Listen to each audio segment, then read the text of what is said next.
Bonjour et bienvenue. Vous écoutez Marqueur, votre podcast 100% PME et marketing durable. Pourquoi ? Parce que le marketing durable, c'est le marqueur de la bonne santé de votre PME. Je m'appelle Diane Cantan et je vous propose de vous évader dans cet épisode avec un invité où nous évoquerons sa vision du marketing durable et sa vision de l'avenir des entreprises liées aux enjeux RSE. Aujourd'hui, j'ai envie de partager avec vous le succès d'une entreprise, pas comme les autres, dont vous avez sûrement entendu parler. Il s'agit de Team for the Planet, TFTP pour les intimes. Alors, généralement, les interviews de TFTP sont réalisées avec Arthur Aubeuf, cofondateur, mais qui a ce rôle de faire passer les messages et de rendre visibles les activités de l'entreprise. Mais il se trouve que j'ai rencontré Emma au printemps 2023 lors d'une intervention auprès de mon réseau d'experts en temps partagé, Finaxim. Et donc, c'était évident que j'avais envie de te laisser la parole pour parler de ton expérience, de ton parcours, mais aussi, évidemment, de l'entreprise et de savoir quel est votre rôle, la mission et tout ça. Donc, c'est un petit peu tout ce que l'on va aborder aujourd'hui pendant cet épisode. Bonjour Emma. Bonjour Diane. Bon, ravie de t'accueillir, ravie d'être dans les locaux, là, dans le 11e à Paris. Tu nous en parleras un petit peu, mais d'abord, j'ai envie qu'on parle de toi, que tu nous présentes un peu quel est ton parcours, qu'est-ce qui t'a donné envie de postuler chez TFTP ? Alors, TFTP, qu'est-ce qui m'a donné envie ? En fait, moi, j'ai toujours eu un parcours professionnel tourné autour de l'impact, du sens. Moi, je travaillais dans des organismes à but non lucratif, plutôt artistiques. Donc, le sens a toujours été un peu au cœur de mon parcours professionnel et de ma quête professionnelle. Mais c'est vrai que le sujet du climat, avec les années qu'on a traversées, ça a été un sujet de plus en plus central dans les conversations, dans les médias. Et donc, quand on travaille dans un sujet de sens, on est amené à se poser la question de est-ce que c'est là où je suis le plus utile pour la société que j'ai envie de voir advenir ? Et même si la culture est un levier, je pense, gigantesque pour la transformation de nos sociétés, c'est vrai que le sujet du climat m'appelait. Et du coup, je me suis intéressée à plein de projets en lien avec le climat. Et il s'avère qu'un soir, à 1h du matin, sur LinkedIn, j'ai vu une offre d'emploi passer. Et du coup, je me suis dit, allez, on se lance. C'est pour moi. Voilà. Il faut que je tente et ça a fonctionné. Ouais, ça a fonctionné. Et alors, du coup, quelle est ta mission là aujourd'hui ? C'est quoi ton rôle ? Alors, c'est une mission qui est un peu nouvelle, comme je te disais, et qui a beaucoup évolué parce que quand on est dans une petite entreprise, moi, je suis arrivée, j'étais la 3e salariée d'entreprise. Génial. Et en fait, la mission a beaucoup évolué. Moi, je suis aujourd'hui directrice des grands investisseurs, ce qui recoupe une réalité qui est un petit peu différente de quand on est arrivé. Mais pour la faire courte et simple, moi, je m'occupe aujourd'hui de fédérer nos plus grands investisseurs actuels, donc qui sont au nombre de 5. C'est un peu le club des 5. De les fidéliser, de les fédérer et de faire en sorte que ce soit des beaux ambassadeurs pour le projet, parce qu'il n'y a rien de mieux pour un projet que d'avoir des ambassadeurs qui ont investi, qui se mobilisent et qui engagent aussi d'autres personnes. Et mon rôle, c'est aussi d'aller en trouver des nouveaux, donc de faire le club des 6, le club des 7, le club des 10, voilà. Et donc ça, c'est mon rôle, parce qu'on a besoin, dans un projet comme Team for the Planet, d'avoir à la fois beaucoup d'investisseurs et d'associés qui investissent des tout petits montants, parce que ça a beaucoup de sens et c'est extrêmement puissant. Mais on a aussi besoin forcément d'avoir des investisseurs et des associés qui ont la capacité de faire un effet de levier, en fait. Et donc, ils vont investir plusieurs millions. Donc, voilà, c'est ça mon périmètre. Et en l'occurrence, maintenant, on a bien identifié qui ils étaient. C'est surtout des entreprises familiales, des holdings familiales ou des entreprises qui sont encore détenues par des entrepreneurs ou des entrepreneuses qui ont les rênes de leur entreprise et qui ont envie d'impulser quelque chose aussi dans une logique de transmission. De se dire, voilà, moi, j'ai créé cette entreprise et j'ai envie qu'elle s'empare du sujet du climat. Et donc, du coup, je veux me positionner de manière significative dans Team for the Planet. Alors, tu parles déjà d'associés, de financement, un peu de l'ensemble de ces points-là. Finalement, Team for the Planet, c'était Time for the Planet avant, création 2019. Maintenant, vous êtes une dizaine, douzaine, quinzaine bientôt de collaborateurs. Quelle est la réelle vocation ? Alors, la vocation de Team for the Planet, c'est d'identifier, de financer et d'accélérer des innovations qui luttent à grande échelle contre le dérèglement climatique. Donc, et de faire ça en rassemblant toute la société civile. Donc, de partir sur un modèle de ce qu'on pourrait appeler dans les termes techniques du crowd equity, c'est-à-dire qu'en fait, on va proposer à tout un chacun de devenir actionnaire de Team for the Planet à partir de 1 euro. Il faut avoir 18 ans et habiter dans n'importe quel pays du monde, à part les États-Unis, parce qu'on n'est pas habilité à recevoir des investissements des États-Unis, mais sinon tout le reste du monde, ça marche. Et voilà, donc du coup, c'est ces 3 choses qu'on fait, et de le faire avec toute la société civile, parce qu'en fait, on a vraiment la conviction que le climat doit être un sujet dont tout le monde doit et peut s'emparer, et que l'investissement est un levier surpuissant pour décarboner à grande échelle. Voilà. Donc, quel type d'innovation on peut financer? Parce qu'on imagine qu'il y en a plein. Juste de nous expliquer un peu quel est le schéma de fonctionnement. Ouais, alors en fait, nous, on a une thèse d'investissement, hein, comme dans un fonds d'investissement un peu plus traditionnel. La thèse d'investissement, elle se focalise déjà sur une métrique, c'est le CO2. C'est-à-dire qu'on ne va pas intervenir sur le plastique, la biodiversité, sur d'autres limites planétaires qui sont absolument fondamentales. Hein. Ça, c'est un parti pris. Mais ça, c'est un parti pris. On se focalise sur le CO2. Et après, notre thèse d'investissement repose sur les 5 secteurs les plus émetteurs de gaz à effet de serre d'après les rapports du GIEC. Donc, c'est le bâtiment, l'agriculture, le transport, l'industrie et l'énergie. Et on agit sur 4 leviers, là aussi identifiés par des rapports scientifiques, des leviers qui sont le zéro émission, des innovations qui permettent le zéro émission, la sobriété, l'efficacité énergétique et la captation. Et donc en fait, ça nous fait une matrice un peu à 20 problèmes, et donc on va venir chercher des innovations qui adressent le sujet du CO2 sur cette matrice-là. Et la dernière caractéristique de nos innovations, qui est aussi hyper importante, c'est qu'on veut que ce soit des impacts massifs. C'est-à-dire qu'on a besoin que ce soit des innovations qu'on peut répliquer à très grande échelle et que ça adresse des marchés entiers. Par exemple, les gaz fluorés dans les processus de refroidissement ou l'efficacité énergétique de la climatisation. Voilà, vraiment des pans entiers de l'économie. Et ça, c'est très important. Et donc ça, c'est la dimension un peu massive et la dimension directe. C'est-à-dire qu'en fait, notre objectif, c'est que pour chaque innovation qui est mise en place, on a tout de suite une baisse des gaz à effet de serre. C'est les partis pris. C'est les partis pris et c'est la thèse, parce qu'en fait, on a vraiment cette conviction que si on veut faire trop de choses, on les fait mal, et on a vraiment envie d'avoir un focus qui est très clair, aussi pour améliorer la lisibilité et faire en sorte que tout le monde sache qu'est-ce qu'on fait en fait. Oui, alors tu parlais justement de gaz réfrigérant, de climatiseurs, climatisation de manière globale. C'est sûr qu'on a vécu un été particulièrement chaud, là en France ou sur d'autres pays, et puis ça va pas aller en s'améliorant. Et du coup, on se dit qu'il y a de plus en plus de personnes dans le monde qui souhaitent s'équiper un peu de climatiseurs, et pour anticiper totalement l'été prochain. Alors, est-ce qu'il y a des innovations où on peut se dire, c'est bon, il y a déjà les financements où ça existe, où les brevets sont déjà déposés, et ça va changer, et on peut évoluer positivement dans cette diminution d'impact CO2. Est-ce que tu as des exemples justement de projets que tu aimerais citer? Alors, en fait, il faut voir quand même que la raison pour laquelle nous, on est arrivés, c'est qu'on a une urgence absolue et qu'il faut aller très vite. Et que la définition même d'un projet industriel, c'est que c'est long et c'est complexe. Parce que ça demande beaucoup de capitaux, ça demande beaucoup de recherche, etc. Aujourd'hui, les projets dans lesquels Team for the Planet investit, on essaye de se positionner à la fois sur des projets et des innovations qui sont déjà disponibles partout, ou des projets qui sont un peu en train de traverser la traversée du désert et qui savent pas trop comment est-ce qu'ils vont se faire financer, alors même qu'ils ont entre leurs mains des innovations absolument, alors c'est un anglicisme, mais game changer en la matière. Donc aujourd'hui, absolument, nous, on a investi dans 2 sociétés qui adressent le problème de la surchauffe des bâtiments, ou en tous les cas du refroidissement des bâtiments. Ces 2 innovations, c'est Coolroof France et Leviathan Dynamics. Coolroof France, c'est une entreprise bretonne qui est basée à Brest, qui a déjà un projet un produit qui est commercialisé, et il consiste à peindre les surfaces des toits en blanc, ce qui permet de faire réduire la température à l'intérieur des bâtiments de plusieurs degrés. C'est une peinture qui est basée à partir d'une formulation à base de coquilles d'huîtres, donc à base d'une ressource extrêmement commune en France en tous les cas, et dans pas mal de pays du monde au final, et qui permet de réfléchir la lumière et qui tient une vingtaine d'années.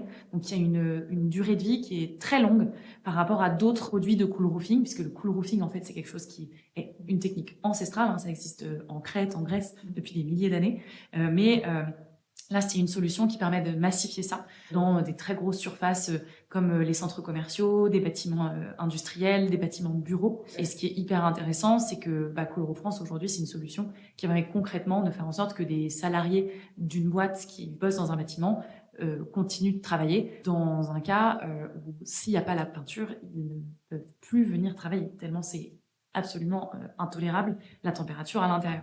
et qu'en fait, la facture d'électricité en termes de clim devient tellement exorbitante que c'est plus rationnel pour l'entreprise de climatiser. Donc ça, c'est Coolroof France. Et la différence entre végétaliser les toits ou les peindre en blanc? Eh ben, il y a des avantages et des inconvénients dans les deux cas. Après, c'est des choix d'arbitrage. Il y a une question de coût, il y a une question d'entretien. C'est des choix, en fait. À un moment donné, la société, elle choisit l'un ou l'autre. Mais voilà, c'est vrai que le coolroofing, on peut pas faire des toits végétalisés partout. Les coûts sont potentiellement plus élevés. Enfin, en fait, moi, je suis pas une experte du coolroofing, mais ce dont on parle avec notamment le DG de Coolroof France, c'est que, en fait, les deux choses sont complémentaires. Dans certains cas, il vaudra mieux prendre de la végétalisation. Dans d'autres cas, il vaudra mieux prendre du coolroofing parce que on imagine bien que sur des toits d'usines de plusieurs milliers de mètres carrés, le coolroofing sera peut-être plus adapté que sur du toit végétalisé où là, il y a un vrai entretien. Enfin voilà. Donc de toute façon, nous, c'est ce qu'on dit à Team for the Planet. Absolument toutes les solutions sont importantes et sont pertinentes. Simplement, il faut faire les bons choix d'arbitrage pour choisir les meilleures solutions pour les projets. Et il y a tellement besoin de toute manière de Donc là, il y a les toits besoin que du voilà. financement pour plutôt être dans la croissance et l'expansion de l'entreprise, vu Absolument. que la solution existe déjà, elle est commercialisable. Exactement. En fait, là, notre apport chez Team for the Planet, dans l'accélération, parce que nous, on accélère les projets de toutes les façons qu'on peut. C'est ça. Et un de nos apports clés, c'est de nommer une ou un CEO à la tête de l'innovation, parce que la croissance commerciale n'a pas encore commencé. Mais dans le cas de Coolroof France, la direction générale était déjà en ordre de bataille, notamment avec vraiment un prisme commercial fort. Donc là où on est venu intervenir, c'est toute la partie impact, c'est-à-dire qu'en fait, Coolroof France est en train de rentrer dans le processus des dividendes climat, donc qui est un processus de mesure d'impact pour savoir exactement combien de tonnes de CO2 sont réduites, et c'est ce qu'on appelle des émissions évitées, par le produit. Et donc ça, c'est une information extra-financière qui est consolidée et qui est remontée aux actionnaires de Coolroof France, dont on fait partie. Et donc ça, ce qu'on apporte, c'est vraiment cette méthodologie-là qui leur permet d'être extrêmement solides dans leur mesure d'impact CO2.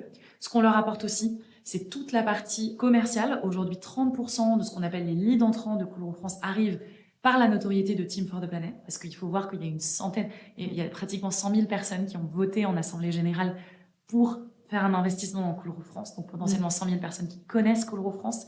Mais aussi, nous, on négocie des partenariats médias pour nos participations. Donc, Brut a fait un reportage sur Coolroof France, qui est un des reportages qui a le mieux performé de tout Brut sur la période du mois de juillet. Et donc, du coup, ça leur a apporté plein de nouveaux clients. Nous, on parle de nos innovations sur nos réseaux sociaux et on a une vraie force de frappe à ce niveau-là.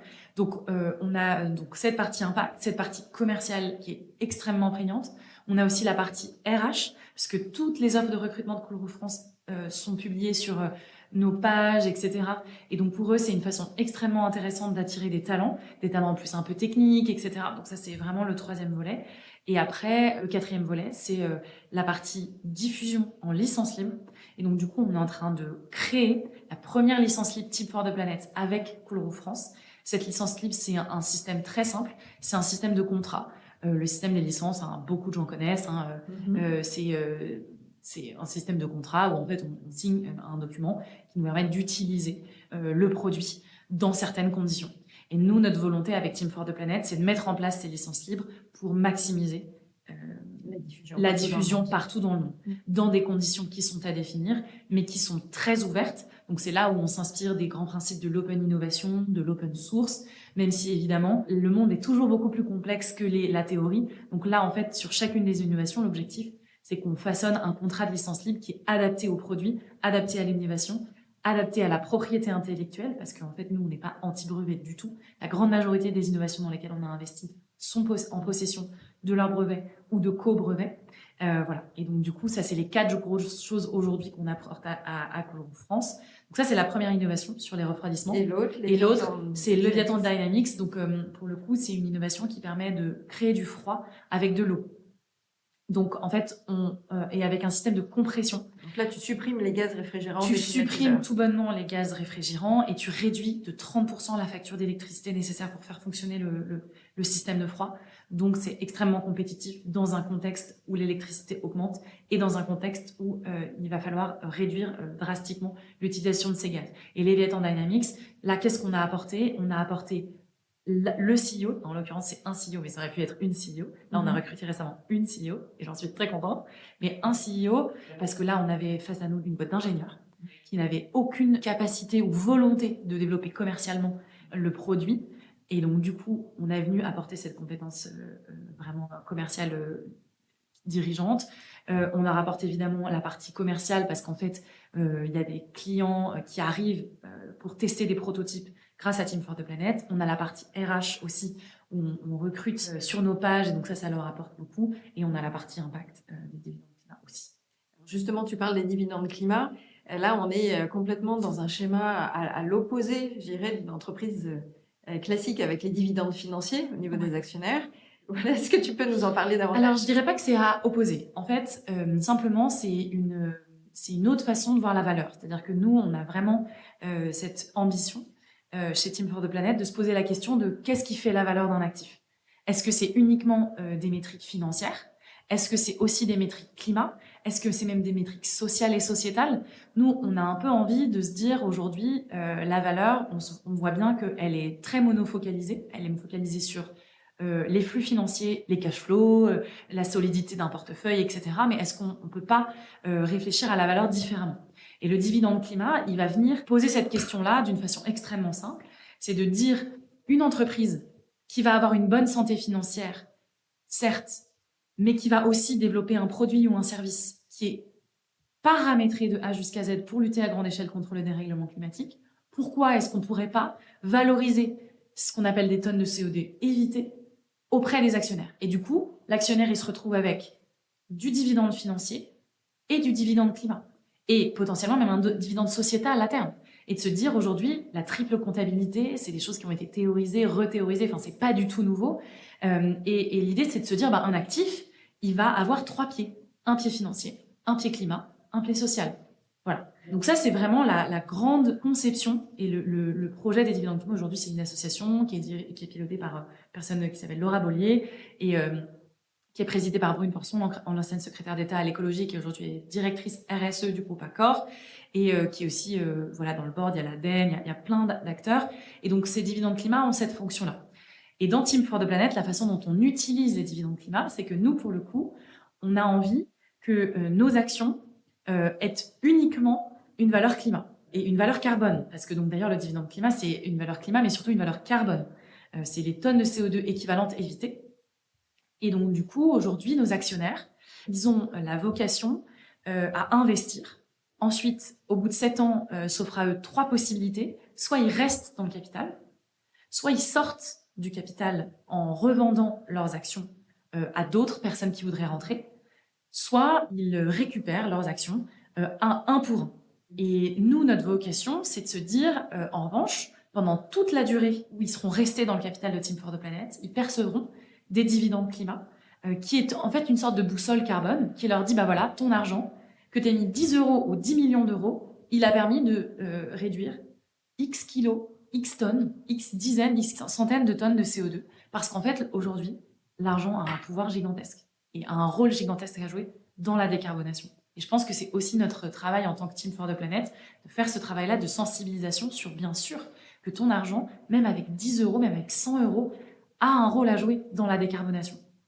Donc là, tu es en train d'inciter tous ceux qui nous écoutent à se dire il faut que je devienne actionnaire à titre individuel, à titre entreprise. Ouais. Est-ce que de manière plus globale, tu penses que ça peut aussi inciter ou inspirer des DG qui nous écouteraient en disant tiens, et effectivement, est-ce que je peux proposer au sein de mon entreprise, au-delà de dividendes financiers, d'avoir aussi une part de dividende climat ou, comme tu le citais, le 3e pilier du tabouret, le dividende social, de voir comment l'intégrer. Bien sûr. En fait, n'importe quel dirigeant ou dirigeante d'entreprise peut se dire à un moment donné, moi, j'ai envie que mon entreprise rentre dans une logique de contribution. On parle beaucoup de l'entreprise régénérative, l'entreprise contributive. Contribuer à dédier une partie de son capital à un fonds, à un projet qui mesure et qui contribue réellement à la décarbonation, etc., ça a beaucoup de sens, en fait, parce que c'est aujourd'hui, là encore, où est la valeur d'une entreprise? Elle est dans les gens qu'elle a, elle est dans éventuellement le capital immobilier, elle est dans le capital intellectuel. Et cette valeur-là, comment est-ce que je la répartis et auprès de qui? Et effectivement, rentrer dans une logique contributive quand on est une entreprise, c'est être dans une logique contributive financière, climat, environnement et sociale. Et investir dans Team for the Planet, c'est ça. C'est se dire, je vais contribuer à la décarbonation à mon échelle. Il n'y a pas besoin de mettre 10 millions d'euros dans Team for the Planet. Moi, j'ai plein d'entreprises qui sont des boulangeries, des pharmacies, des TPE, des gens avec 5 personnes, des agences de communication. On a de tout. Et c'est juste qu'à un moment donné, ils se sont dit, OK, on a cette poche financière qu'on peut investir dans Team for the Planet pour lutter à grande échelle contre la décarbonation et qu'à terme, ça décarbone tout ce que moi, en tant qu'entreprise et en tant que boulangerie, je peux pas faire en fait, tout seul. C'est finalement notre rôle de citoyen, limite. Presque. Oui, tout à fait. En fait, c'est hyper important que tu dises ça parce qu'en fait, aujourd'hui, quand on est une citoyenne ou un citoyen conscient de ces enjeux-là ou qui souhaite se sensibiliser sur ces sujets-là, qui est pas parfait bien sûr, mais qui commence à se poser des questions, il y a plein de choses qu'on peut faire à notre échelle. On peut réduire, on parlera des éco-gestes, mais on peut réduire sa consommation de viande, on peut arrêter l'avion, on peut faire plein de choses. Mais il y a un moment donné, il y a plein de choses qu'on est obligé de faire en collectif, qu'on a besoin de faire de manière systémique. Et pour une entreprise, c'est pareil. Je peux encourager la visio, mettre que des menus végétariens dans ma cantine. Je peux remplacer toute ma flotte de voitures par des voitures électriques. Je peux vraiment interdire... Là, j'étais dans un grand groupe qui est actionnaire de Team for the Planet. Ils ont interdit les vols intérieurs en France et en Europe. Donc voilà, à moins d'une urgence absolue, et il faut limite écrire un courrier recommandé pour dire j'ai vraiment besoin de prendre l'avion. Il y a plein de choses qu'on peut faire en tant qu'entreprise, sensibiliser ses collaborateurs, faire des fresques du climat. Il y a des milliards de choses qu'on peut faire. Mais il y a plein de choses qu'on peut pas faire seul. Moi, si je suis, je prends un exemple un peu caricatural, mais moi, si je suis un petit stand vente de guacamole à Paris, la manière de décarboner, ça va être de dire à tout mon staff de venir à pied ou à vélo, de financer des vélos électriques si besoin. Ça va être de prendre des avocats qui poussent en Espagne plutôt que de les acheter au Pérou, de se dire, je vais prendre que des produits bio, de l'huile d'olive locale, etc., machin. Mais à un moment donné, les avocats, il faut bien qu'ils viennent d'Espagne. Donc, il faut qu'ils viennent en camion. Sauf que moi, dans ma petite échoppe de guacamole, mon job, c'est pas de décarboner la flotte de la plus grosse entreprise de camions d'Europe. Enfin, je peux pas faire ça tout seul.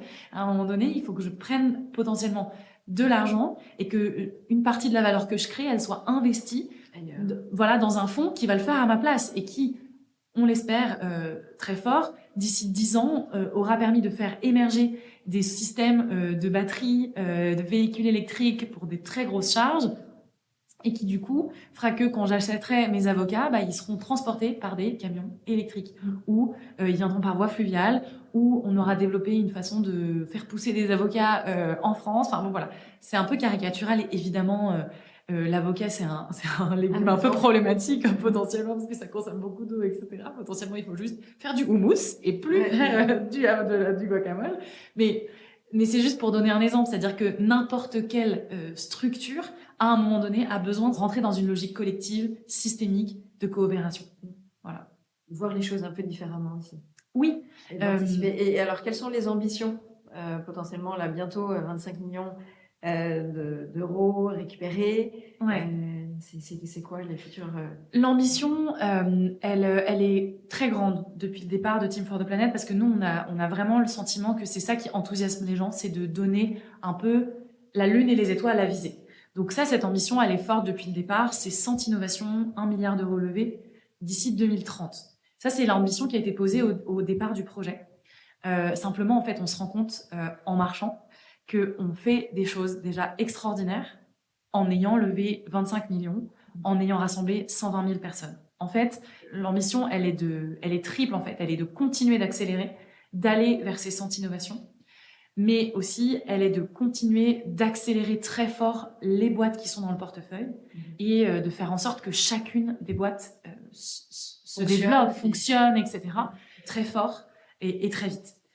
Donc voilà, c'est à la fois continuer de marcher et même de courir sur le chemin, mais là, avec les 9 sociétés qu'on a dans le portefeuille, de faire avec ce qu'on a et on se rend compte que voilà, il n'y a pas forcément besoin d'investir des dizaines de millions pour avoir déjà un impact gigantesque. On est déjà le plus grand mouvement dédié au climat en Europe. On est la plus grosse page LinkedIn en France. On a des rendez-vous avec des ministres, avec la première ministre. Enfin, en fait, il y a plein d'actions qui sont... Rien que là, déjà, en l'état, on fait déjà des choses et on débloque déjà des portes et ça, c'est génial.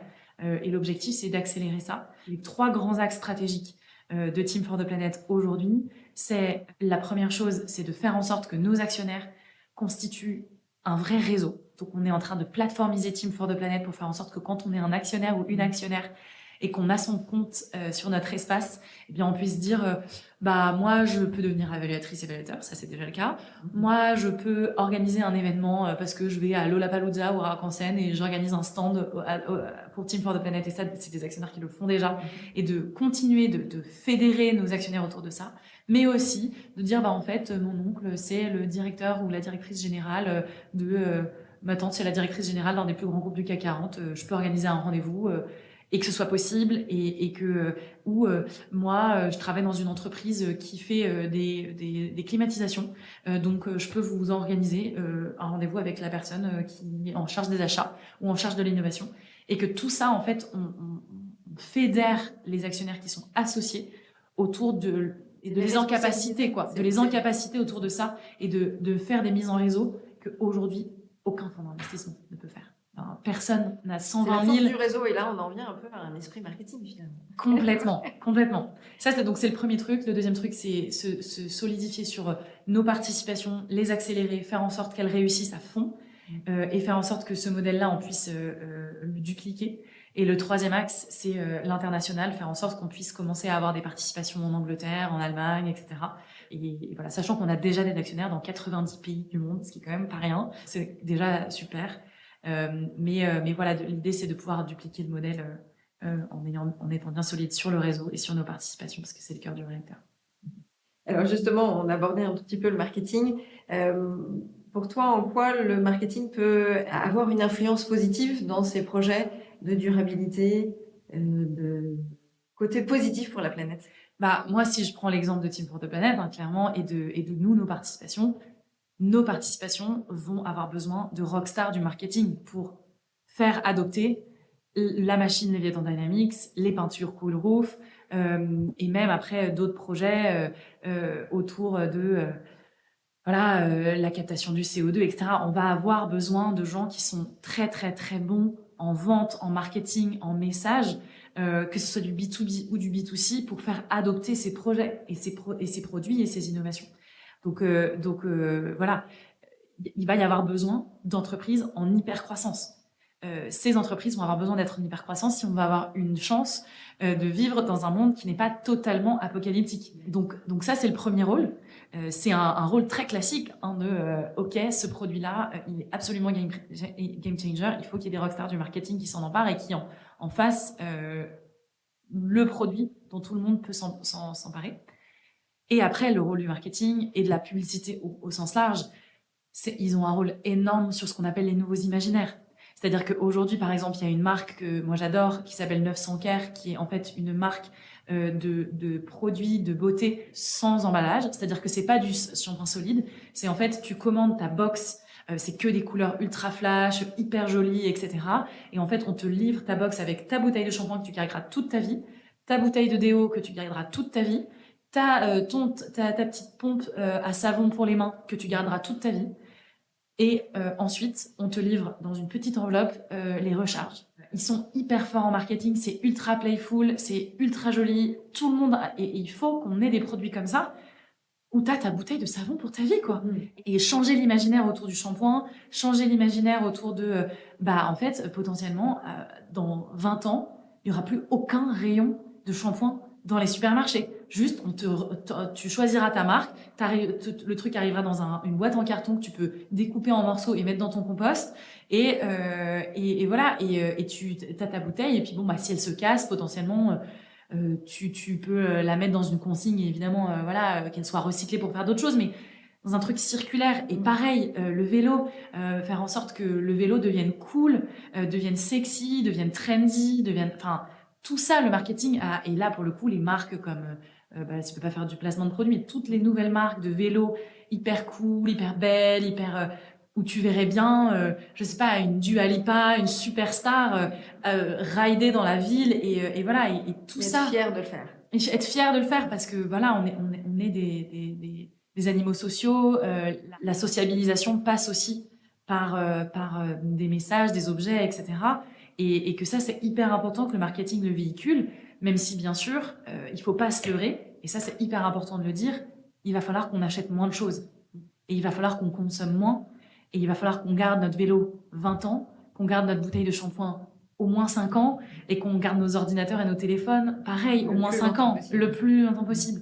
C'est hyper important de se dire que le marketing va avoir un rôle dans des boîtes d'hypercroissance qui décarbonent à fond, va avoir un rôle de réenchanter des imaginaires sur des nouveaux habitus de consommation, mais va aussi devoir se dire, en fait, on fait plus de campagne de marketing et on fait on axe toute notre stratégie de boîte sur le reconditionnement, comment on fait pour faire en sorte, et on investit. C'est des changements de budget, c'est des changements de business model, c'est du prêt, de la location. Exactement, des services, du serviciel plutôt que Tout du à fait. produit. Tout à fait. C'est toute cette réflexion-là stratégique un peu à mettre en place. Ça fait complètement écho quand tu parles des nouveaux imaginaires, la publicité ou des changements un peu de paradigme qui doivent se mettre en place.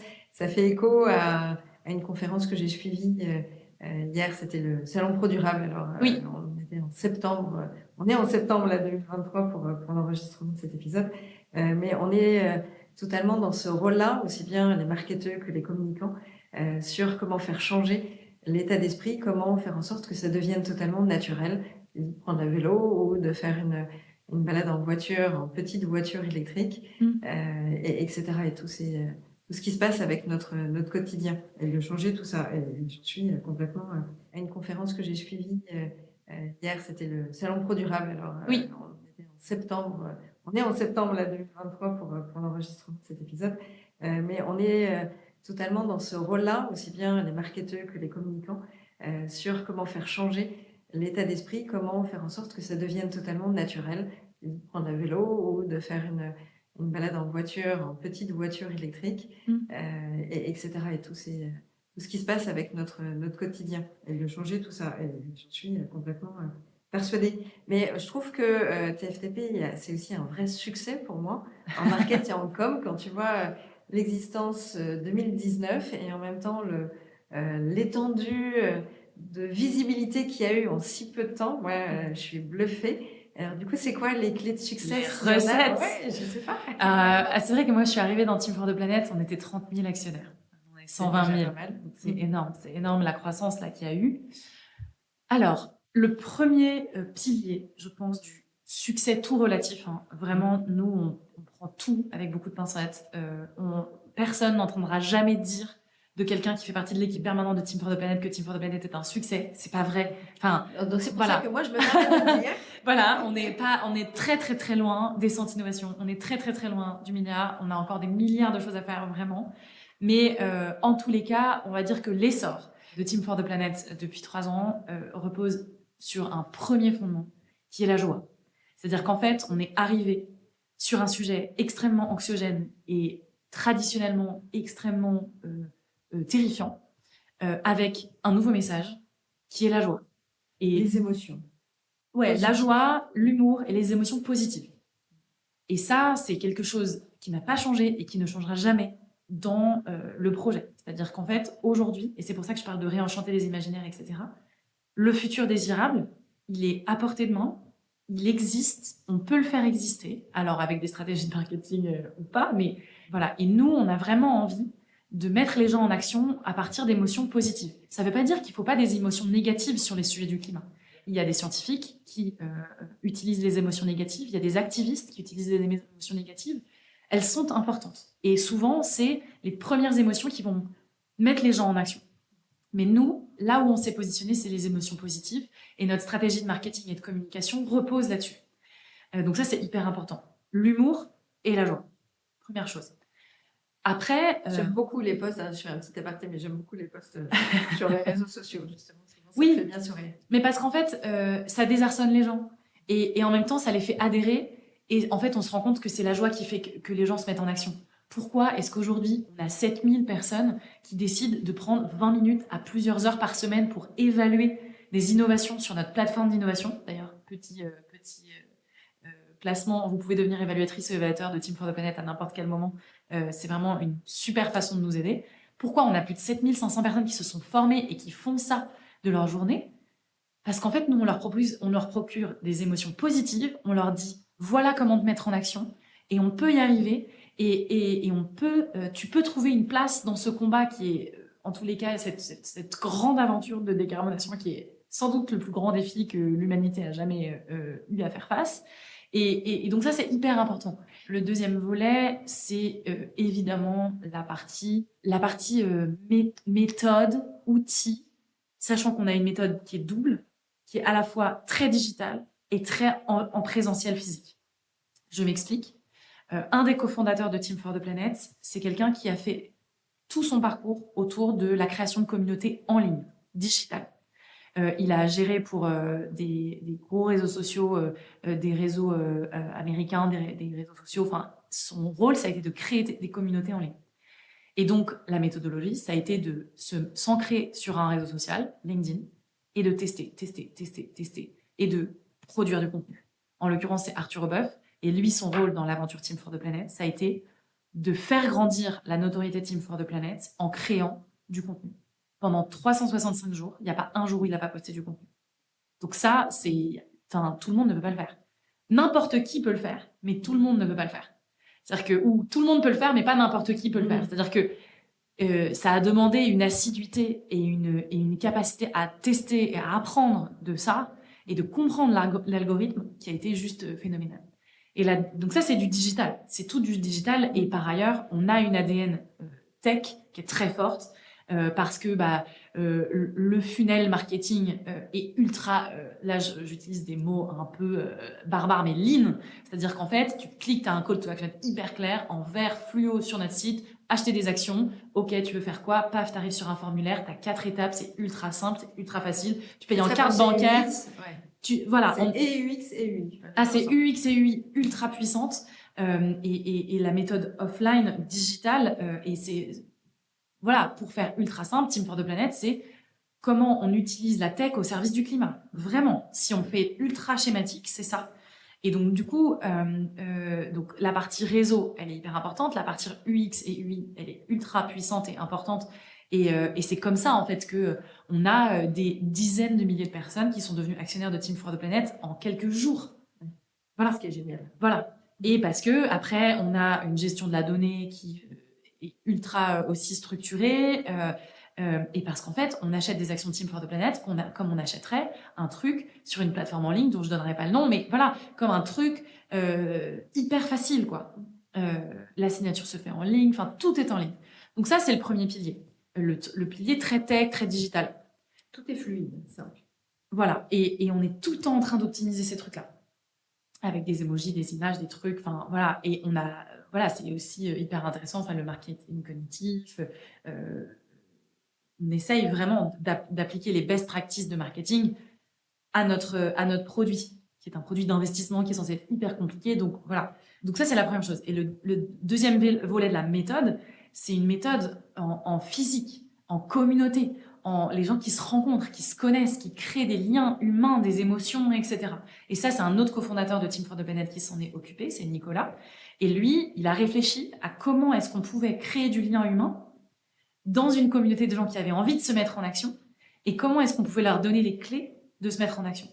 Et ça, c'est quelque chose d'hyper puissant parce qu'on passe sur le volet des émotions. Alors, comme je le disais, le premier pilier, la joie et l'humour, crée des émotions, offline et en digital. Mais c'est vrai que la communauté aujourd'hui de Team for the Planet, d'ailleurs là encore, vous pouvez rentrer dans la galaxie de l'action en vous formant. Il y a des formations organisées toutes les semaines pour rejoindre cette communauté géniale de gens joyeux et plein d'humour. Et l'idée, c'était vraiment de créer une communauté autonome et joyeuse. Et là, pareil, une méthodologie qui a été mise en place, il y a une architecture de la communauté. Et pour en faire partie, il faut fonctionner de cette façon-là. Et ça permet d'avoir des stands à Lollapalooza et à Rock en Seine, ça permet d'organiser des apéros, ça permet de faire en sorte qu'il y ait des gens qui fassent des ramassages de mégots sur la plage. Tout ça, c'est des choses qui s'organisent de manière autonome, qui créent du lien humain, qui fédèrent et qui créent un feu. En fait, ça crée à l'intérieur du mouvement. Et donc vraiment, c'est l'existence. C'est cette dynamique positive, que ce soit c'est la création offline, exactement. Qui fait la recette magique. Voilà, et c'est vraiment ces deux pieds-là qui sont hyper importants, je pense. Voilà. Ok. Et alors pour toi, quel est le principe si je reviens du marketing pur, on a parlé beaucoup de consommation, de surconsommer. Tu as dit il va falloir apprendre à consommer différemment, à Ouais. consommer mieux et donc moins. Mm. Et c'est quoi un petit peu le dilemme entre cette notion de surconsommation et puis finalement un marketing durable et qui serait plus responsable? Bah, c'est un dilemme sans être un dilemme. C'est-à-dire qu'en fait, il y a des projets et des produits dont il va falloir accélérer l'adoption. Donc là, il faut bourriner, globalement, si on reste un petit peu prosaïque, quoi. Sachant que tous ces produits-là vont devoir être pensés d'une façon circulaire, avec une durée de vie extrêmement longue, etc. Il y a des produits qu'il va falloir arrêter d'acheter, par exemple des distributeurs de croquettes pour chiens. Bon, peut-être que c'est des produits qu'il va falloir arrêter de produire, tout simplement, surtout s'ils sont fabriqués en Asie, dans des conditions atroces, etc. Donc ça, il y a vraiment des produits qu'il va falloir accélérer. Il va falloir qu'il y ait des produits qu'on arrête d'acheter, tout bonnement et simplement. Et après, le marketing dans tout ça, bah, le dilemme, il est là. Il est de se dire, en fait, il y a des produits qu'il faut qu'on arrête complètement d'avoir. Donc il faut arrêter de donner envie d'acheter, Voilà. Il faut de donner susciter ce besoin qui exactement, finalement n'existe et qui en n'est plus pas nécessaire, n'est pas utile. n'est pas nécessaire, n'est pas utile. Et il faut que 100% des produits qu'on encourage à acheter sont des produits qui sont conçus avec la seule volonté qu'on n'en achète pas un deuxième tout de suite. Patagonia, don't buy this jacket. C'est vraiment ça. Et vraiment, L'idée, c'est la veste à vie la veste à vie, que je retransmets. voilà. Et le modèle et après le marketing. Et donc là, on parle d'objets, de matérialité, mais après, c'est comment est-ce que tu promeus des nouvelles façons de consommer, à savoir, viens louer ta tente parce que tu fais ta semaine de camping chez Decathlon. Comment des grandes campagnes de marketing vont faire changer les usages d'un modèle de la propriété à un modèle de l'usage. Et ça, c'est pas moi qui le dis, c'est pas Team for the Planet qui le dit du tout. C'est les tonnes et les tonnes, les grandes tendances, etc. Et c'est très impressionnant de voir comment, effectivement, des grandes marques de sportswear, des grandes marques de luxe aussi, rentrent dans une modalité, la location de l'usage et plus de la propriété. Et ça, c'est très enthousiasmant. Mais le marketing a clairement un rôle à jouer. Donc, quand on parle d'objet, le marketing a un rôle à jouer. Et quand on parle d'usage, le marketing a un rôle à jouer aussi. Donc un bel avenir pour les marketeurs. Oui. Le tout est d'en prendre conscience ou également de faire en sorte que les directions donnent le ça, c'est sûr. le bon angle, les bonnes tendances. Donc, c'est à savoir, est-ce que c'est les marketeurs qui nous écoutent, qui doivent être suffisamment convaincants auprès des CODIR, COMEX pour faire changer les choses, ou est-ce que ce sont les dirigeants qui nous écoutent et qui se disent attends, là il va falloir changer un peu les choses et que j'accepte que pendant quelques temps, quelques mois, 1 ou 2 ans, on soit dans une sorte de chamboulement, de modification du système qui fait que oui, on ne sera pas en hyper croissance, on sera sur un changement de croissance. Bottom-up, en tous les cas, je ne sais pas d'où ça peut venir, ça peut être bottom-up ou top-down, mais en tous les cas, c'est sûr que la clé, c'est de se former, de comprendre, faire une fresque du climat, faire un atelier d'automne, comprendre quels sont les leviers à titre individuel, à titre de l'entreprise, comment est-ce que moi, j'agis à mon échelle, mais aussi, comme on le disait, de manière collective et systémique. Et après, comment, du coup, effectivement, j'adapte mon entreprise à ça, parce que voilà, il y a des choses qui vont vraisemblablement disparaître, mais c'est pas grave parce qu'en fait, on se transforme, on évolue, et il y a des entreprises, mais comme au moment où le disque vinyle est devenu un disque CD-ROM, puis est devenu un fichier MP3. Enfin, en fait, les entreprises ont connu l'arrivée de l'appareil photo numérique et que exactement. Kodak l'avait dans ses tiroirs et qu'ils n'ont pas voulu changer leur business model. Exactement, c'est comme l'arrivée d'Internet qui a le marketing digital. Moi, c'est drôle parce que je parle avec beaucoup de directeurs marketing. Enfin, j'ai beaucoup discuté avec des directeurs marketing dans mes fonctions et ils me disaient, c'est marrant parce que le sujet du climat, j'ai un peu l'impression, c'était un directeur marketing qui me disait ça, j'ai un peu l'impression que c'est comme l'arrivée d'Internet et du digital dans un service. Et que tout le monde est un peu en mode, oh là là, mais comment on va faire?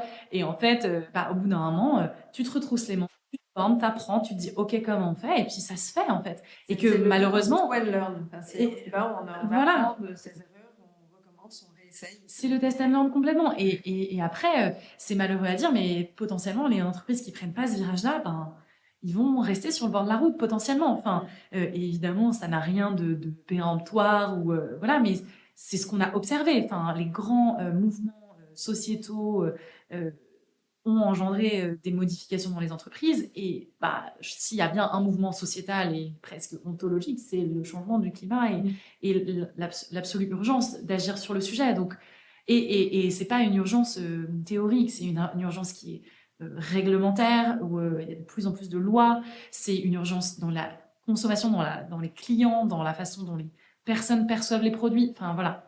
Donc voilà. Et les dirigeants d'entreprise Ce rôle-là, ont la possibilité de le faire parce qu'ils ont la possibilité de ce qu'on appelle rompre le triangle de l'inaction. Parce qu'en fait, si les États disent c'est les entreprises disent c'est les clients et les clients disent c'est l'État, au final, tout le monde se regarde en chien de faïence et personne n'agit. Et en fait, s'il y a un dirigeant ou une dirigeante d'entreprise qui se dit bah moi, j'ai envie de rompre le triangle de l'inaction et j'ai envie de me mettre en ordre de bataille pour faire en sorte que mes produits, les choses que je vends, des services ou des produits, ben, ils soient paramétrés pour exister dans un monde qui respecte cette limite planétaire, ben, go, quoi. Et il faut y aller et c'est possible. Voilà. Et ça, je suis entièrement d'accord. Et malheureusement, on verra peut-être d'ici quelques années, mais ceux qui n'auront pas fait ce changement, cette transformation non plus digitale, il faut toujours la faire, hein, mais cette transformation climatique, ou en tout cas planétaire, positive pour la planète, je suis sûre qu'il y a des entreprises, tout comme Kodak, ça paraissait une aberration de se dire que ça n'existe plus. Et il y a sûrement des grands noms, des grandes marques qui disparaîtront parce qu'ils n'ont pas voulu aller dans cet axe-là. Tu parlais de la grande consommation de produits qu'on retrouve dans notre salle de bain et que dans les rayons, dans les linéaires, peut-être plus tard dans les supermarchés, on en aura beaucoup moins ou ce sera différemment. Eh bien, il faut effectivement que ces entreprises-là, qui sont leaders sur leur marché, acceptent ce mouvement, cette évolution.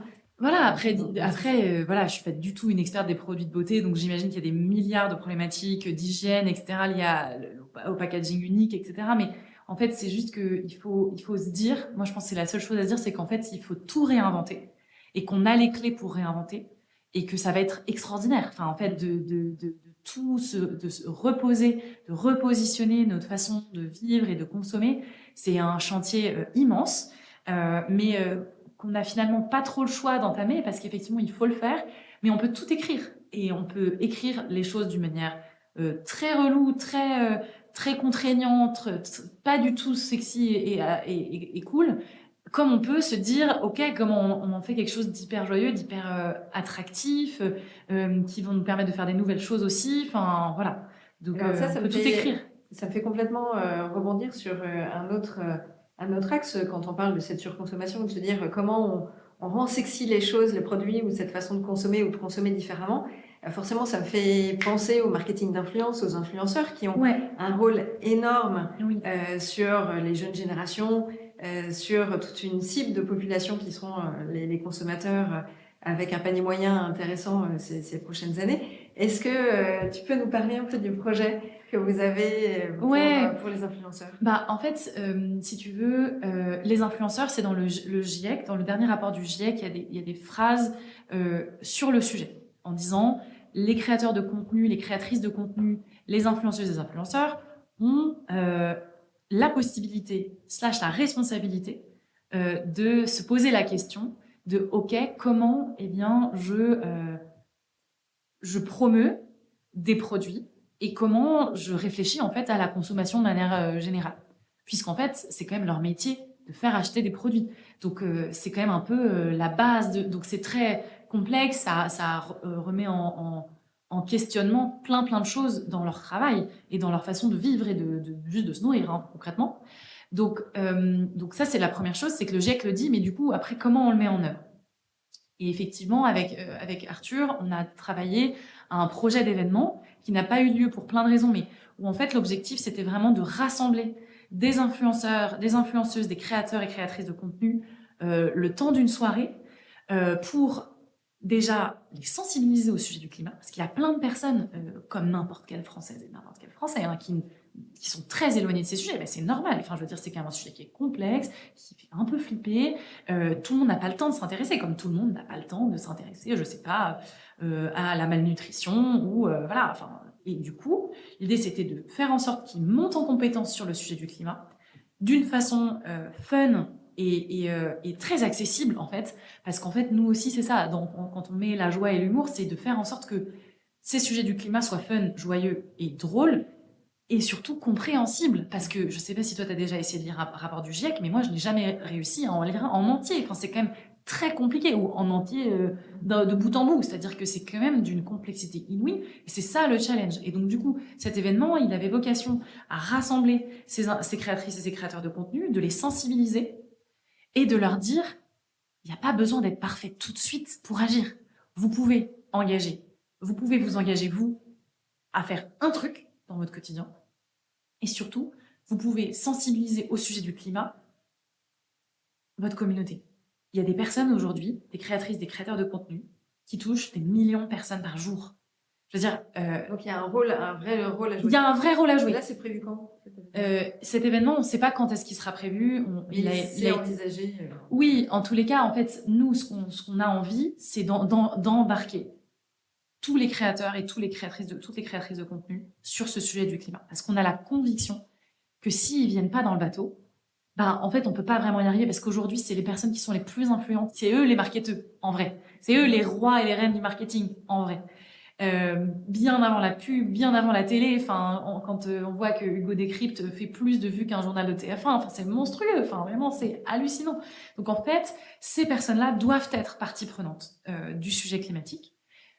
Et il faut que, en échange, l'opinion publique arrête de systématiquement leur taper dessus parce qu'ils n'habitent pas dans des yourtes et sont totalement autonomes. Voilà. En fait, c'est un des premiers problèmes qu'on a identifié en lançant Team for the Planet, c'est que le climat est associé à un sujet de pureté absolue et que tant que tu n'es pas parfait, tu ne peux pas parler de ce sujet-là. Voilà. Et donc, du coup, c'est un peu un problème parce que ça empêche d'avancer. On n'est jamais tous parfaits. Et ça empêche d'avancer. Après, il faut qu'il y ait de la sincérité, il faut qu'il y ait de l'authenticité, il faut qu'il y ait une vraie volonté de changer, parce que sinon, c'est juste de l'hypocrisie. On est bien d'accord. Mais en fait, les créatrices et les créateurs de contenu, ils ont la possibilité d'influencer et de pousser des messages qui sont absolument idiots pour l'existence de l'humanité globalement. Donc, ils ont la possibilité de le faire, il faut qu'ils le fassent, et il faut qu'ils le fassent de la bonne façon. Et donc, c'est pour ça qu'on avait imaginé cet événement, parce que c'est un moment festif, c'est un moment circonscrit dans le temps. Donc, on se dit, bah voilà, un peu comme le Téléthon ou comme les Enfoirés, qui est un peu un moment où on se rassemble, on se fédère, on oublie un peu le monde extérieur et on se dit, voilà, on agit pour le climat. Et voilà, et après, il y aura peut-être d'autres contenus à imaginer. Je sais qu'il y a des salons qui imaginent des parcours influenceurs pour les emmener voir un certain nombre de solutions, les enthousiasmer sur ce sujet. Je sais que là, les Pépites Vertes, ils ont créé une charte de l'influence responsable. Enfin, il y a plein de façons, en fait, de gérer ce sujet de l'influence.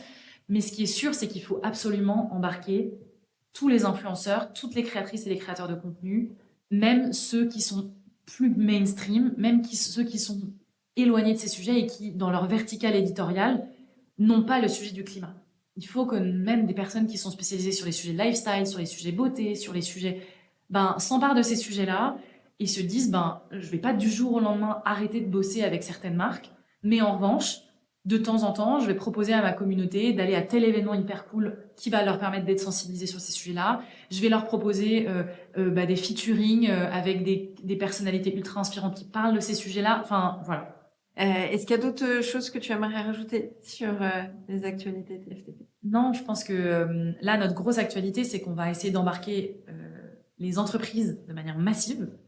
Aujourd'hui, il y a 120 000 actionnaires Team for the Planet et il y en a 3 000 qui sont des entreprises. Et là, l'objectif, c'est qu'on ait, d'ici la fin de l'année, 10 000 entreprises qui deviennent actionnaires de Team for the Planet. Gros challenge. Gros challenge. Là, on est en train de monter une opération sur le sujet. Stay tuned, comme on dit. Mais voilà, la grosse actualité, c'est ça. Et c'est de se dire, en fait, il n'y a pas besoin d'être une grande multinationale pour mettre 1 000 € dans Team for the Planet. 1 000 € pour une entreprise, même pour un freelance qui marche bien, ça coûte rien et c'est extrêmement puissant. Et surtout, en fait, l'idée, c'est vraiment de montrer que les entreprises se mobilisent pour la transition et les entreprises de toutes les tailles. Et que, voilà, il n'y a pas besoin d'être un membre du CAC 40 pour agir. Et c'est hyper important que les citoyens et les citoyennes l'ont compris. Je peux investir 10 balles dans Team for the Planet, mais c'est hyper important que les entreprises de toutes les tailles le comprennent aussi. et qui se mettent dans cette logique de contribution. Donc ça, c'est la grosse actualité. Et voilà, la fin de l'année va être extrêmement tournée sur ces sujets-là et j'espère que ce sera un succès parce qu'on a vraiment besoin des entreprises pour engager la transition et des entreprises de tous les secteurs et de toutes les tailles. Ok, good. Top. On va apporter maintenant la deuxième partie un petit peu qui est plus proche du podcast Marqueur sur les questions que j'ai l'habitude de poser à mes invités, notamment par rapport au nom que j'ai choisi, le Marqueur, autour du marketing durable, parce que je suis convaincue que le marketing durable est le marqueur de la bonne santé des entreprises. Et après, le marqueur avec le cœur, puisqu'on embarque les gens plus loin. Et du coup, forcément, on a des effets plus positifs. Qu'est-ce que ça t'inspire ? En fait, ça m'inspire simplement que nous, on a la conviction, en tous les cas chez Team for the Planet, et on le voit au quotidien, que de provoquer des émotions chez les gens, c'est ça, en fait, qui fait qu'il y a une adhésion, c'est ça qui a une mise en action. Donc clairement, en fait, il faut faire les choses avec le cœur. Alors, avec le cœur, ça veut dire quoi ? Avec les émotions, mais avec de la sincérité. Je pense que le problème de ce mot, c'est qu'il est de plus en plus utilisé et du coup, il est en train de devenir galvaudé, il est en train de perdre sa saveur, mais c'est tellement, tellement puissant quand les choses sont faites avec sincérité, c'est-à-dire qu'en fait, on n'est pas parfait, mais on est sincère et chaque chose qu'on fait, on le fait parce qu'on est aligné tout le temps. Chez Team for the Planet, c'est quelque chose l'humilité et la sincérité, c'est vraiment quelque chose qu'on met au cœur du réacteur de tout ce qu'on fait. Et le troisième truc, c'est la transparence. Et en fait, c'est cette transparence qui permet de montrer qu'on est sincère. C'est-à-dire que, voilà. Et du coup, oui, marqueur avec le cœur, parce qu'en fait, si tu fais pas les choses avec le cœur, je pense que il y a quelque chose que tu rates. Tu peux aller très loin en n'étant pas sincère du tout. Je veux dire, il y a plein de gens qui, je pense, ont monté des business en n'étant pas sincère du tout. Je veux dire, pas dans le monde des bisounours, mais simplement, je pense que c'est très intéressant et c'est très puissant. Et je pense que ça apporte un petit supplément d'âme aux entreprises qui font les choses avec sincérité, avec le cœur, parce que ça permet de créer des connexions et des liens qui n'ont pas de prix, en fait. Voilà, je pense. Belle réponse. Si j'aborde le côté de l'éco-geste, est-ce que toi, tu as un éco-geste perso, pro que tu aimerais partager ? Alors, l'éco-geste numéro 1, c'est l'éco-geste évident, c'est d'arrêter de prendre l'avion. En fait, l'éco-geste, c'est vraiment de se dire quel est, moi, à mon échelle, l'impact que je peux avoir. Aujourd'hui, le geste qui a le plus d'impact, c'est d'arrêter de prendre l'avion. Voilà. Et après, c'est d'arrêter de manger de la viande rouge, voire de la viande. Et le troisième, c'est de faire en sorte d'être chauffé de manière la plus responsable possible. Et c'est le top 3. C'est ce que tu appliques, toi. C'est le top 3, bien sûr. Et les transports. C'est les transports avions et transports en commun. Et puis, plus de viande, ou en tous les cas, limiter très, très fortement et arrêter complètement la viande rouge. Et puis, la manière de se déplacer et de se chauffer, c'est vraiment les 3 trucs. Et après, sur la partie corporate, et tout ça, c'est des choses qu'on peut apprendre en collectif, à titre individuel, mais aussi à titre de l'entreprise. Donc, pour moi, une entreprise qui fait faire une fresque du climat ou un atelier d'automne à ses équipes, c'est l'éco-geste numéro 1. Parce qu'en fait, tout commence par l'éducation. Tout commence par la sensibilisation. Et c'est des projets, des jeux qui prennent 3 heures et qui font gagner des semaines et des mois de réflexion personnelle. Tu apprends tout en 3 heures et ça, c'est vraiment hyper important, je pense. Les deux sont liés, enfin, je suis d'accord avec toi. C'est important de faire le premier, mais c'est bien de ne pas s'arrêter juste à la fresque du climat et tout de suite de passer à l'action. Tout à fait. Individuelle ou pensée collectif avec cet atelier d'automne qui est génial. Qui est génial et surtout qu'en plus, quand on le fait dans le cadre de son entreprise, on peut tout de suite, à la fin, se dire, en tant qu'équipe, quelle action on met en place, etc. Et ça, c'est hyper important. Et puis, non, je pense que l'éducation, c'est la première chose parce qu'en fait, l'éducation, le premier truc, c'est les ordres de grandeur. Et à partir du moment où tu connais les ordres de grandeur, tu sais quels sont les éco-gestes qui comptent. L'éco-geste numéro 1 qui compte, c'est l'avion. Et alors, pour conclure, la question sur un invité auquel tu penserais pour un futur épisode de Marqueur. Eh bien, écoute, je te recommanderais chaudement une personne extraordinaire qui s'appelle Célia Poncelin. C'est la cofondatrice d'un projet qui s'appelle Tomorrow, d'un podcast, d'un livre, mais également d'un livre sur les solutions, mais ils sont aussi en train de monter un film sur comment est-ce qu'on décarbone à grande échelle, etc. C'est une marketeuse de très grand talent. Cool. Donc, je pense qu'elle aura plein de choses à dire sur ces sujets. Génial, ça c'est une bonne idée. Voilà. Merci beaucoup Emma. Merci à toi. À très vite. À bientôt. Merci d'avoir écouté ce podcast Marqueur. J'espère que les propos de mon invité vous ont inspiré. Si vous avez apprécié ces échanges, n'hésitez pas à vous abonner à Marqueur et à liker l'épisode. À très vite.